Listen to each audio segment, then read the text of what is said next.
얼마 전에 미군이 이슬람 국가 IS의 지도자 알바그다디를 사망한 시리아 북부에서의 급습작전 영상이 처음으로 공개됐습니다. 아주 병사들의 움직임이 다 포착되고 그리고 작전이 어떻게 이루어졌는가를 TV 화면을 통해서 우린 다 볼 수 있었습니다. 30년 전 1990년 걸프 전쟁에서도 미군이 발사한 미사일이 이라크 군사시설을 폭파하는 영상을 TV로 중계했었습니다. 즉 영상을 보며 전쟁을 하는 시대가 왔습니다. 적이 어디 숨어 있는지를 알지 못해서 수색병들이 나가서 정찰하던 시대가 있었는데 지금은 TV 화면으로 그 적들의 내용을 샅샅이 들여다보며 전쟁을 하는 시대가 왔다면 실로 많은 변화가 있었습니다. 하나님께서도 우리를 보고 계시며 그리고 우리가 행한 대로 보응하신다고 말씀하셨다면 아무것도 모른 채 나만 잘 믿는다고 내 믿음 좋다고 자랑하는 깜깜이 신앙이 얼마나 불쌍한지 모릅니다. 세상에 이렇게 변해가는데도 나는 괜찮아 하고 사는 것과 같습니다. 과거에는 의사들이 문진과 촉진으로 환자를 진단했습니다. 병원 가면 늘 하는 말씀이 언제부터 아프셨습니까? 어디가 아프십니까? 얼마나 아프십니까? 그러면서 특별히 맹장을 진단할 때는 아랫배를 눌렀다 뗐다 눌렀다 뗐다 꾹 손으로 눌러놓고는 아프세요? 어떠세요? 그렇게 문진과 촉진 그리고 겨우 엑스레이 정도로 병을 진단했다면 요즘은 CT, MRI 그리고 울트라사운드를 가지고 영상을 보면서 사람의 몸과 질병을 정확하게 보면서 진단하고 수술합니다. 창세기 4장의 가인과 아벨의 제사에서 하나님이 연합하셨다 할 때에 그 연합은 한자어로 기뻐할 열과 그리고 받을 납자를 썼습니다. 그러니까 한자의 뜻은 하나님이 기쁘게 받으셨다는 뜻이 됩니다. 그러나 원어의 뜻은 하나님이 보신다, 하나님이 살피신다로 되어 있습니다. 즉 하나님이 가인과 그 제물은 쳐다보지도 않았고 아벨과 그 제물은 하나님이 쳐다보셨다는 게 성경의 내용입니다. 즉 오늘 여러분과 저의 이 예배를 하나님이 살펴보고 계신다는 것이 연합입니다. 그런데 이 연합이라는 것을 하나님이 제물을 기쁘게 받아 잡수셨다라고 믿고 있습니다. 특별히 기도원 같은 데서는 하나님이 예물을 받아 잡수신다고 가르칩니다. 그러다 보니 자발적 자원이 아니라 하나님이 내가 바친 제물을 잡수심으로 정성껏 그리고 더 많이 바쳐야 한다고 믿습니다. 과연 이게 하나님의 뜻일까? 라고 생각한다면 하나님의 뜻과는 전혀 다른 내가 믿고 싶은 대로 믿는 진리에 불과하다는 사실입니다. 오늘의 누가복음 16장에는 먼저 불의한 청지기의 비유와 함께 부자와 나사로의 이야기가 있습니다. 불의한 청지기의 비유에서 예수님은 먼저 바리새인과 서기관들의 잘못을 지적했습니다. 그들은 사람 앞에서 스스로 옳다 하는 자들입니다. 그렇기 때문에 오늘 성경 말씀에도 하나님이 너희 마음을 아시나니 사람 중에 높임을 받는 그것은 하나님 앞에서 미움을 받는 거다 라고 말합니다. 즉 내가 오늘 교회 앞에서 사람들 앞에서 믿음 좋다고 잘났다고 잘 산다고 오래 믿었다고 목사라고 장로라고 권사라고 자랑하고 다니는 것은 하나님께 미움받는 거다. 미움받는 거다.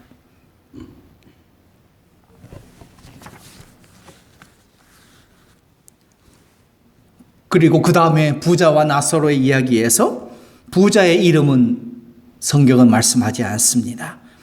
거지의 이름은 나사로라고 합니다. 나사로의 뜻은 하나님께서 도우신다. 하나님께서 도우신다는 뜻입니다. 왜 부자 이름은 기록이 안 됐을까요? 부자의 인생은 누구라고 하나님이 밝힐 만큼 하나님 마음에 들지 않고 관심사항이 아니기 때문입니다. 거지 나사로의 이름은 하나님이 보시기에 사람들이 본받을 만한 것을 가지고 있기에 그 이름을 성경에 기록해 두었습니다. 생명책에는 우리 이름이 모두 다 기록됩니다. 그러나 성경의 계시의 말씀이 이름에 기록됐다는 것은 그만큼 하나님의 뜻과 하나님의 마음에 합한 자였다는 것이 되고 있습니다. 하나님이 보시는 성공의 기준은 여러분이 알고 있는 세상의 성공의 기준과는 다릅니다. 아름다운 집, 초호화 맨션, 그리고 좋은 옷들, 왕들이 입는 자색 옷, 그리고 한여름의 더위를 시원케 해줄 배옷, 그리고 기름진 땅, 할 일이 없어서 날마다 하는 파티, 잔치, 그렇게 자신의 부를 자랑하는 부자였습니다. 그러나 거지 나사로는 가난했습니다. 더더구나 비참했습니다. 오늘 성경이 있는 대로 상처가 덧나서 개들이 와서 그 헌대를 핥을 정도로 비참한 인생을 살았습니다. 그런데 두 사람의 성공과 실패는 세상에서 어떻게 살았느냐가 아니라 마지막 날 하나님 앞에서 어떻게 결정 나는가에서 판가름이 났습니다. 마라톤 경기는 49.195km를 달리는데 처음에는 모두 다 씩씩하게 스타트를 합니다. 열심히 달립니다. 그러나 마지막 골인 지점에서 들어오는 자가 1등입니다. 중간에서 아무리 힘있고 빠르고 앞서 달려도 소용이 없습니다. 마지막 결승 지점에서 먼저 들어오는 자가 우승하는 자입니다. 부자는 세상에서는 성공한 사람입니다. 그러나 거지는 이 세상에서는 실패한 사람처럼 보입니다. 그러나 하나님이 보시는 것은 관점이 달랐습니다. 하나님 보시기에는 부자는 지옥에 갔고 거지는 천국에 갔습니다. 그렇다면 많이 가졌다는 것이 중요하지 않다면 어떻게 살아야 하나님이 보시기에 올바른 것인가를 우리는 찾으셔야 합니다. 가인과 그리고 그 재물은 왜 하나님이 쳐다보지 않았고 아벨과 그리고 그 재물은 왜 하나님이 쳐다보셨는가를 살피셔야 합니다. 오래전에 TV에 성공시대라는 프로그램이 있었고, 그리고 칭찬합시다라는 프로그램이 있었습니다. 한 30년 전인 것 같은데요. 오래전 이야기입니다. 성공시대라는 프로그램은 어렵게 고생해서 출세하고 성공한 사람들의 스토리였습니다. 그러나 칭찬합시다라는 이 프로그램은 아무도 알아주지 않는 정말 감추어진 숨은 일꾼들을 찾아내서 그들을 칭찬하는 프로그램이었습니다. 성공시대는 이 세상의 기준과 가치라면 칭찬합시다는 하나님의 마음에 비슷한 하나님의 생각과 같은 프로그램이라 말할 수 있습니다. 그렇다면 칭찬합시다에 등장하는 사람들이 진정한 인생의 승리자 아니겠습니까? 그렇다면 하나님이 보신다면 뭘 보실까를 생각할 때에 첫째로 하나님이 보시는 기준을 알아야 합니다. 기준이 필요합니다. 한국인의 특성은 내가 믿고 싶은 것만 믿습니다. 내가 믿고 싶지 않은 것은 아예 믿으려 하지 않습니다. 그러나 하나님의 기준은 다릅니다. 하나님의 기준은 하나님의 뜻과 진리의 성경 말씀입니다. 여러분이 얼마나 잘 살았느냐를 성경은 말하지 않습니다. 여러분이 얼마나 훌륭한 인생을 살았느냐는 관심사항이 아닙니다. 가난하고 병들고 약하고 어렵고 연단의 과정을 거쳐왔다 할지라도 여러분의 인생이 하나님의 뜻과 진리의 성경 말씀에 일치한다면 그것이 하나님의 기준입니다. 많은 젊은이들이, 많은 사람들이 자신이 옳다고 생각하는 헛된 사상, 신념을 위하여 생명을 던집니다. 자기 소신껏 세상의 사상과 신념을 위해 사는 것을 뜻을 펼치는 성공적인 삶이라고 세상은 말합니다. 그러나 성경은 전반대로 하나님의 말씀대로 예수님의 가르침과 예수님처럼 사는 것을 성경은 옳은 길이다, 생명의 길이다, 성도의 길이다라고 말할 수 있습니다. 예수님의 생애를 한번 살펴보십시다. 예수님의 생애를 보면 세상적으로는 실패했습니다. 부귀영화, 그 중에 어느 것도 예수님은 누려보지 못했습니다. 그리고 마지막에는 사랑하는 제자에게 배신당하고 십자가의 형벌로 비참하게 죽은 실패한 인생처럼 보였습니다. 그러나 예수님을 그 어느 누구도 실패자라고 말하지 않습니다. 왜냐하면 하나님의 뜻대로, 나의 원대로가 아니라 아버지의 원대로, 내 뜻대로가 아니라 하나님의 뜻대로, 내 생각이 아니라 아버지의 말씀대로 사신 분이기 때문에 예수님을 실패자라고 말하지 않습니다. 어느 인생이 33년의 짧은 생애를 살다 간 인생을 훌륭하다고 하겠습니까? 인간적으로는 참으로 불쌍하기 짝이 없고 비참하기 짝이 없습니다. 그러나 하나님의 마음에서는, 하나님이 보시는 관점에서는 내 뜻대로 행하는 자라야 내 자녀요, 내 제자라 말씀하신다면 우리는 과연 하나님의 뜻과 진리의 성경 말씀대로 살았는가를 살펴보아야 합니다.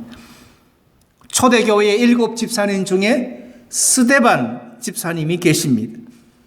기독교를 핍박하는 사람들에게 애워싸여서 그는 돌에 맞아 비참하게 피 터져 죽었습니다. 순교하셨습니다. 그때 돌에 맞아 죽는 스데반 집사님의 얼굴을 성경은 기록하기를 천사의 얼굴과 같더라. 천사의 얼굴과 같더라. 앞으로 장래에 여러분의 세상 떠나시는 날, 우리의 숨이 멈추는 날, 여러분의 얼굴이 과연 천사의 얼굴과 같겠습니까? 아니면 더 가지지 못해서, 더 사지 못해서, 더 품지 못해서, 아쉬워서, 더 살지 못해서 아쉬운 얼굴로 가시겠습니다. 스데반은 마지막 순교하는 순간에도 그의 얼굴은 천사의 얼굴과 같더라. 세상 사람들은요, 눈들이 얼마나 좋은지 차를 보면 비싼 차인지 값이 싼 차인지를 금방 압니다. 금방 압니다. 백을 보여주면 이 백이 비싼 백인지 아니면 그냥 싸구려 백인지도 금방 압니다. 세상 사람들은 이렇게 냉철합니다. 우리가 세상 사람들 앞에 나가서 예수 믿는다고 딱 서면 저 사람이 천사와 같은지 아니면 악마와 같은지를 세상 사람들은 압니다. 그렇게 냉철합니다. 세상 사람들이 볼 때에 스데반 집사님의 얼굴은 천사의 얼굴과 같더라. 바로 이것이 천사다. 방적교회 성도들은 세상에 나가 사는 동안에 이것이 과연 성도로구나 칭찬과 인정을 받으셔야 합니다. 에이, 똑같잖아. 뭐 나나 자네나 당신이나 우리나 똑같지. 이 소리 들으면 피가 거꾸로 솟아야 합니다. 나는 그렇게는 못 살아. 나는 그 말은 내게 욕이야, 욕. 그 말이 욕으로 들린 적이 있으십니까? 그 말이 나를 깔보는 말로 들린 적이 있으십니까? 우리는 세상 사람들에게 성도, 과연 성도가 맞구나 라고 하는 것으로 보이려면 먼저 사람에게 보이기 전에 우리를 보시는 하나님 앞에 우리가 어떻게 보여야 되는지를 생각하고 사셔야 그것이 사람 앞에 보여지는 모습이 됩니다. 스데반 집사는 실패한 인생처럼 보였습니다. 그러나 성경은 스데반 집사님을 순교자로 기록하며 천사의 얼굴과 같은 초대교회 집사였다고 성경은 우리에게 증거해 주고 있습니다. 하나님의 뜻을 알고 하나님의 뜻을 위해 목숨을 버리는 사람들이야말로 진정한 하나님의 사람입니다. 그 다음 두 번째로 하나님이 보신다면 우리의 할 일은 나만의 사명을 발견하셔야 합니다. 나만의 사명을 발견하셔야 돼요. 세상 사람과 그리고 또 다른 사람과 비교하지 말아야 합니다. 세상 사람들이 흔히 하시는 말씀이 이렇게 말합니다. 이제 먹고 살만한데 아이고 그 사람 같네 라고 말합니다. 이제 먹고 살만하니까 몸에 병이 생겼네 라고 말합니다. 즉 먹고 살만할 때까지 죽어라고 일만 하고 고생만 했다는 이야기입니다.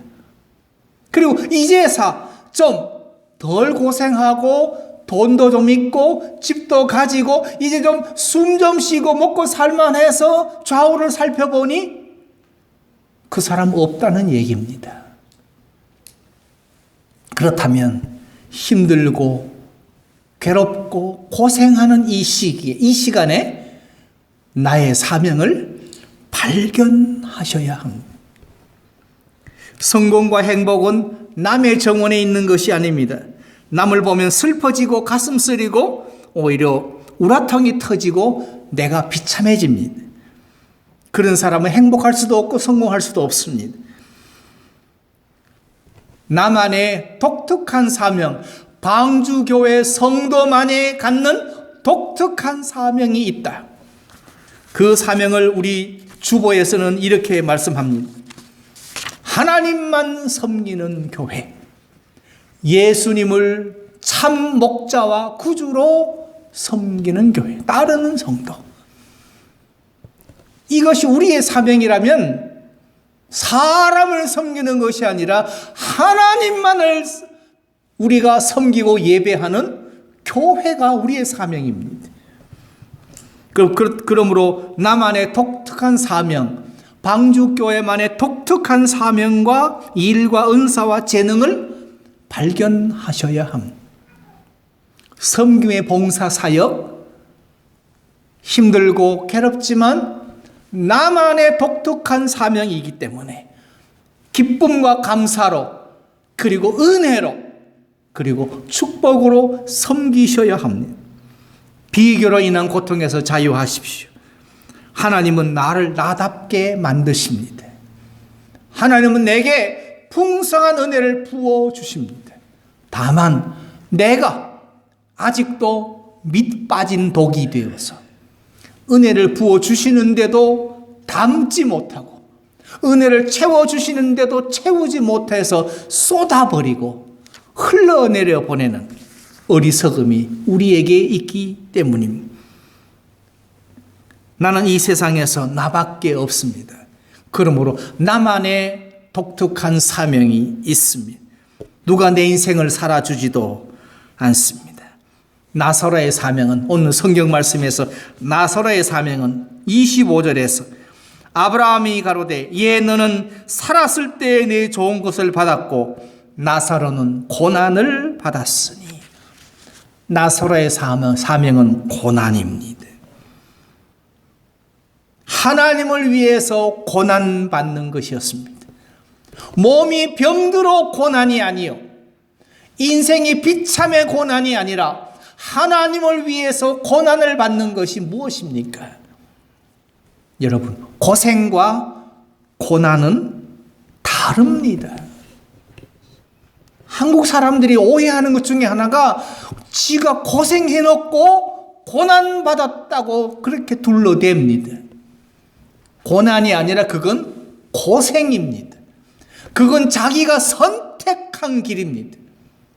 자기가 선택해서 고생했으면서 내가 예수 믿다가 고난받았다고 그렇게 둘러대면 그건 거짓말입니다. 하나님 앞에서 속이지 마십시오. 고생을 고난이라고 속이려 하지 마십시오. 고생이라고 인정하시고 나는 고난받지 않았노라고 인정하십시오. 사도 바울은 믿음의 아들 디모데에게 너는 오직 하나님의 능력을 좇아 복음과 함께 고난을 받아라. 하나님을 위한 고난은 언제나 복음과 함께입니다. 삼시세끼 먹는 것과 함께가 아닙니다. 좋은 옷도 아니요, 세상의 부귀영화와 함께가 아니라 하나님을 위한 고난은 언제나 십자가와 함께요, 복음과 함께하는 고난입니다.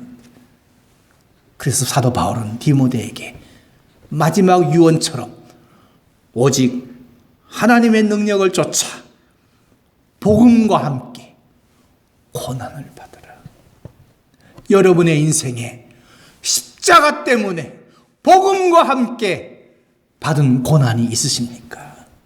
그 고난은 하나님이 인정하시고 하나님이 장차 계산하시고 하나님이 되갚아 주십니다. 세 번째로, 성공과 실패를 현재에 판단하지 마십시오. 지금의 실패는 계속되지 않습니다. 하나님의 은혜가 유효하고 하나님이 살아계신다면 언젠가는 잘 될 것을 믿으십시오. 헛된 소망이 아닌 하나님의 역사하심에 근거한 소망과 믿음을 분명히 가지십시오. 주여, 내게도 은혜를 부으시고 나를 변화시켜 하나님의 종, 사명 감당하는 충성된 종 되게 하옵소서. 그래서 성경은 맡은 자에게 구할 것은 오직 충성이니라. 충성이라고 했습니다. 창세기에 나오는 요셉은 우리가 잘 아는 어린 소년 요셉의 인생은 그가 청년기를 지날 때까지, 애굽의 총리 대신을 될 때까지 그는 무수한 고생과 고난의 길을 겪었습니다. 요셉은 고생이 아니라 그것은 고난이었습니다. 하나님이 주신 꿈을 이루기 위한 고난이었습니다. 형들에게 팔리고 애굽의 종이 되고 억울한 녹살이를 하게 되고 누명을 쓰고 참으로 힘든 시간을 보냈습니다. 계속 실패하는 것처럼 보였습니다. 그러나 요셉은 마음에 하나님이 주신 꿈이 있습니다. 그리고 멀리 봤습니다. 꿈의 시련이 점점 다가옴을 요셉은 알았습니다. 계속적인 실패와 성공이 점점 시간을 단축시켜 오고 있음을 요셉은 직감했습니다. 그가 드디어 애굽의 총리 대신이 되었고 하나님의 뜻을 이루는 자가 되었습니다.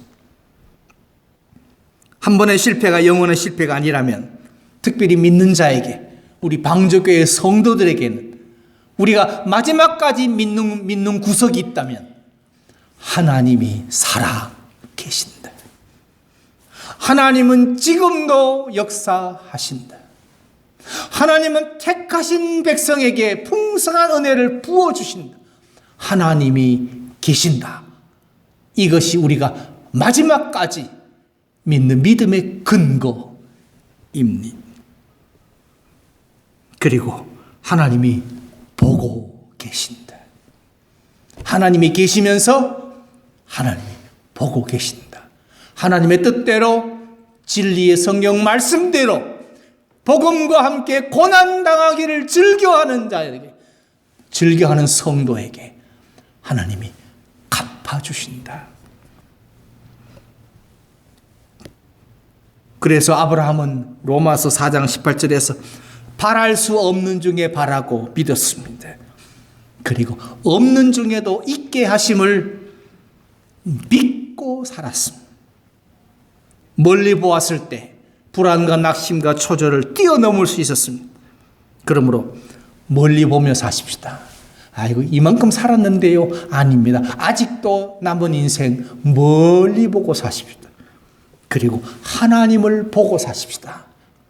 그리고 하나님이 계시고 하나님이 보신다면 하나님의 뜻대로 살고 거룩한 꿈을 가지고 살고, 그리고 우리가 하나님을 찬양하고 하나님께 예배하는 방주교의 성도로 사는 이 인생이 얼마나 행복한 것인가를 날마다 감사하는 성도 되시기 바랍니다.